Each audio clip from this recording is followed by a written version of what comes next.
מדינת ישראל וצה"ל. بسم اللہ الرحمن الرحیم. السلام علیکم ناظرین. حماس کے حملوں میں جن میں سینکڑوں اسرائیلی ہلاک ہوئے کے بعد سے اسرائیلیوں کا اپنی افواج پر سے بھروسہ اٹھ چکا ہے. اسرائیلی شہری افواج میں خدمات سر انجام دیتے رہے تاکہ بدلے میں اسرائیلی افواج ان کا دفاع کرے، لیکن ایسا نہ ہو سکا. اسرائیلی شہریوں میں اس وقت مایوسی عروج پر ہے جب حماس کے سینکڑوں مجاہدین نے غزہ کی پٹی سے اسرائیل کے دفاعی نظام کی دھجیاں اڑا دیں. ہوائی، زمینی اور سمندری راستوں سے حملوں میں سینکڑوں اسرائیلی افراد کو ہلاک کر کے دنیا کی سب سے بڑی ہائی ٹیک فوج کا غرور خاک میں ملا دیا. اسرائیلیوں کو مزید چونکا دینے والی بات یہ تھی کہ فوجی اسرائیلی شہریوں کا دفاع کرنے میں ناکام رہے. جنوبی اسرائیل میں ہزاروں اسرائیلی شہریوں نے خود کو محصور پایا. ان کی مدد کے لیے گھنٹوں تک کوئی نہ آیا. وہ مایوسی میں سوشل میڈیا، صحافیوں، دوستوں کی طرف مدد کے لیے پکارنے پر مجبور ہو گئے. اسرائیلی شہری جوناتھن سلور کے خاندان کے 6 افراد لاپتہ تھے. اس نے مدد کے لیے حکام سے رابطہ کیا. جوناتھن کے کم از کم 3 رشتہ دار غزہ میں قید تھے. اس نے ایک کزن اور 2 بچوں کی ویڈیو دیکھی جو یرغمال تھے. جوناتھن سلور نے کہا، ہم نے ہر ایک تک پہنچنے کی کوشش کی، ہوم لینڈ کمانڈ، پولیس، دوست، جاننے والے، لیکن کئی گھنٹوں تک کوئی بھی ہماری بات سننے والا نہ تھا.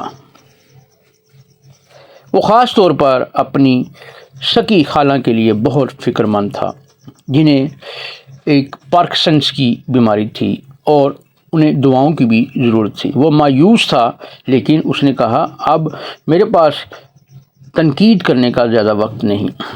میرے پاس بہت سارے سوالات ہیں اور بہت کچھ کہنے کو ہے. جوناتھن نے کہا کہ یوم حساب آئے گا اور اس وقت حساب ہوگا. اسرائیل میں زیادہ تر یہودی مرد اور عورتوں کے لیے فوجی خدمات دینا لازمی ہے. ہر اسرائیلی کو اپنی تکنیکی مہارتوں اور انٹیلیجنس صلاحیتوں کے لیے دنیا بھر میں پہچانا جاتا ہے، لیکن حماس کی کامیاب حکمت عملی نے اسرائیلیوں کو پریشان اور دنیا کو حیران کر کے رکھ دیا. میرولیشم گونن ایک اور اسرائیلی شہری ہیں جن کو اس وقت بے بسی کا احساس ہوا جب اس کی بیٹی نے ایک میوزک فیسٹیول سے گھبرا کر فون کیا جس پر حملہ کیا گیا تھا. بیٹی نے کہا، ماں، ہم پر بمباری کی گئی، یہاں ہر کوئی زخمی ہے. گونن نے اپنی بیٹی کو کہتے ہوئے سنا.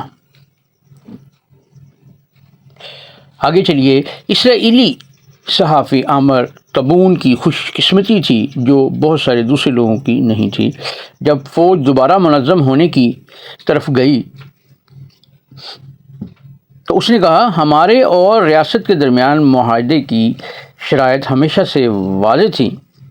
ہم سرحد کی حفاظت کرتے تھے اور ریاست ہماری حفاظت کرتی تھی.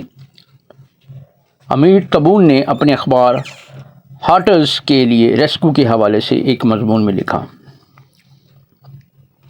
ہم نے ڈیل میں اپنا حصہ بہادری سے ڈالا. ہمارے بہت سارے پیارے دوستوں اور پڑوسیوں کے لیے 7 اکتوبر کا دن ایک سیاہ دن تھا. ریاست اسرائیل نے اپنے حصے کا کام نہیں کیا.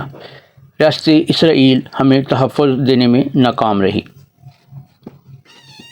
دوسری طرف مایان زین نے کہا کہ انہیں معلوم ہوا کہ ان کی 2 بیٹیوں کو اس وقت اغوا کر لیا گیا ہے جب ایک رشتہ دار نے ٹیلی گرام گروپ سے ان کی تصویر بھیجی جس میں انہیں قید میں گدوں پر بیٹھے ہوئے دکھایا گیا.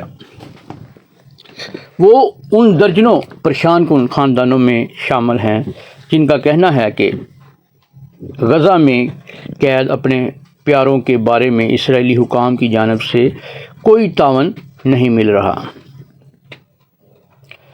کوئی اطلاع نہیں ہے کل کس نے مجھ سے رابطہ کیا اور میں نے کس سے رابطہ کیا؟ نہ فوج، نہ حکومت، نہ پولیس، کسی نے بھی میری بات نہ سنی، مایان زین نے کہا۔ پہلے تو اسے یقین نہیں آیا کہ اس نے تصویروں میں کیا دیکھا۔ میں نے سوچا کہ یہ فوٹو شاپ ہے، اس نے کہا،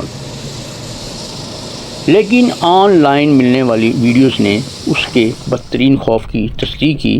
15 سالہ ڈفانا اور 8 سالہ ایلیا کو روتے اور گھبراتے ہوئے دکھایا گیا۔ ان کے والد، اس کے سابق شوہر کو سرحد پار غزہ لے جایا گیا۔ اس کی ٹانگ میں بہت زیادہ گولیاں لگی ہوئی تھیں اور خون بہہ رہا تھا۔ اس نے التجا کی، بس میری بیٹیوں کو گھر لے آؤ۔ زین نے ایک دفعہ پھر سے درخواست کی، سب کو گھر لے آؤ۔ ناظرین، یہ ہے صورتحال جس کے بعد سے اسرائیلی فوجیوں پر اسرائیلی شہریوں کا اعتماد ختم ہو چکا ہے۔ اسی کے ساتھ اجازت دیجیے گا، اللہ نگہبان۔